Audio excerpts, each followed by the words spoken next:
দুপুরের রান্নাটা আজ আমিই করব। যে সবজি পাতি নিয়ে বসে গেছি। সবজি পাতির মধ্যে কিছুই ছিল না, এই যে শিম ছিল আর আলু পেঁয়াজ টমেটো, যেটা চিকেনের জন্য শুধুমাত্র লাগে। আমার না শুধু রান্না করতেই ভাল লাগে, রান্নার আগে যে বাটা বুটি জোগাড় করা সেগুলো আমার একদম ভাল লাগে না, রান্নার পরের কাজটাও ভাল লাগে না, কিন্তু শুধু রান্না করতেই ভাল লাগে। তো এই রান্নাটাই করছি। তো আজকে ফার্স্টে তো আমি সিমটা ভেজে নিচ্ছিলাম।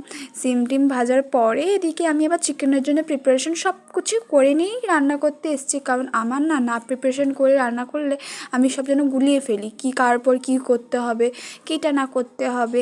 রান্নার মধ্যে এরকম কিছু নেই যে মেনু দেখাচ্ছি, সবাই জানে চিকেনটা কেমন কী করতে হয়। এই যে আমার চিকেন কষানো রেডি, অনেক ভালো হয়েছিল তাই খেতে।